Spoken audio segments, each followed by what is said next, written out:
Avez-vous déjà côtoyé un patient qui fait de la dialyse ou qui va en dialyse? Avez-vous eu un parent, un frère, une soeur qui suit un traitement de dialyse? Ne lui faites jamais de problème. Respectez-la, soutenez-la parce que c'est un traitement lourd.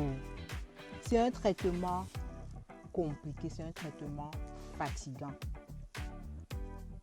Et c'est un traitement qui vient avec beaucoup d'effets secondaires. Donc, vous aurez par exemple la fatigue en permanence, vous serez anémie en permanence, vous aurez le mal-être en permanence. Et même le plus grand, c'est qu'il vous faut consacrer beaucoup de temps pour aller faire votre dialyse.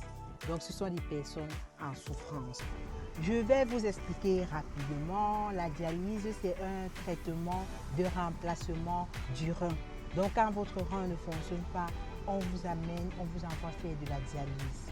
Donc, comme je vous ai dit, la dialyse permet en fait d'épurer le sang, d'aider le rein à fonctionner. Quand la dialyse, le rein ne fonctionne pas, on va en dialyse et la dialyse est cette machine qui représente le rein que l'humain n'a plus, le rein défectueux. Donc pendant le Covid, j'ai eu une patiente qui avait mon âge et je devais m'occuper d'elle, mais ce qui m'a marqué, c'est que pendant que je m'occupais d'elle, donc à partir de 18 heures que j'ai pris ma pause, que j'ai commencé mon travail, la fille, en tout cas quand je commençais mon travail, la fille se grattait. Pendant mon travail, je devais passer chaque heure dans sa chambre. Elle se grattait et elle se grattait. Elle se grattait tellement qu'elle n'a jamais fermé les yeux. Et elle avait les plaies partout, elle avait les cicatrices partout. C'était affreux. Je vais vous dire, c'était grave. En tout cas, je ne sais même pas comment vous expliquer ça pour que vous ressentez exactement ce que cette fille vivait. Elle faisait ça. C'est comme ça qu'elle était tout le temps. Quand je rentre dans la chambre et je dis, vous ne dormez pas, elle dit non, ça ne va pas ici. Elle se gratte. Et quand je regardais dans ses traitements, elle avait les médicaments, mais je ne sais pas ce qui n'allait pas. C'était grave, c'était la catastrophe.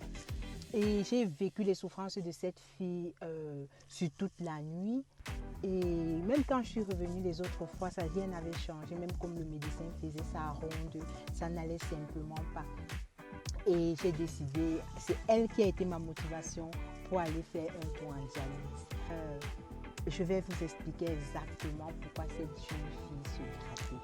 Donc, pour comprendre pourquoi elle se grattait, il faut déjà comprendre comment la dialyse fonctionne. Donc, la dialyse, comme je disais, c'est un traitement de remplacement du rein. Le rein joue un rôle très important dans notre corps. Il se charge de la filtration des déchets, de la production de globules rouges et de beaucoup d'autres fonctions. Aujourd'hui, nous allons parler surtout de son rôle de filtration. Donc, dans le cas de cette dame qui se grattait ou de tout patient que vous verrez qui se vont en dialyse et qui se gratte en permanence, c'est simplement que le taux de phosphore reste très élevé dans le sang malgré que le patient. Donc le patient est fait de l'hémodialyse, on le met sous les appareils de dialyse, mais les appareils n'ont pas cette capacité-là de filtrer, d'enlever tout le phosphore. Donc il y a toujours un résiduel qui reste dans le corps du patient. Et généralement, ce sera réglé par l'alimentation, mais ce sera aussi réglé par la médication et aussi, par l'hygiène de vie, je vais dire. Donc cette fille, par exemple, était d'origine caucasienne. On dit chez nous une blanche, mais elle était grise. Sa peau s'était transformée en gris et c'est ce que la dialyse fait sur les gens. Donc c'est quelque chose de terrible et je ne sais pas quoi dire. Mais voilà, si vous vivez au Cameroun et que vous avez des démangeaisons sérieuses liées à un traitement de dialyse, contactez-moi inbox par ma messagerie, par Facebook ou encore par mon WhatsApp. Donc voilà. Et donc généralement, on va vous administrer un médicament Et le médicament va vous permettre d'éliminer le phosphore qui n'a pas pu être éliminé par la machine. Donc vous allez prendre le médicament pendant que vous mangez. Et le médicament doit s'attacher en fait aux molécules de phosphore. Et vous allez éliminer le phosphore par les fesses.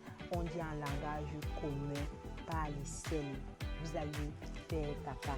Pour ceux qui ne comprennent pas ce que je dis. Et à partir du caca, vous allez éliminer l'excès de phosphore. Et à partir des urines, vous allez éliminer l'excès de phosphore. Donc, si vous avez des démangeaisons, comme j'ai déjà dit, écrivez-moi inbox et on parlera de ce problème plus profondément. C'était Nurse Peggy, votre infirmière. Merci beaucoup. Et Dialy.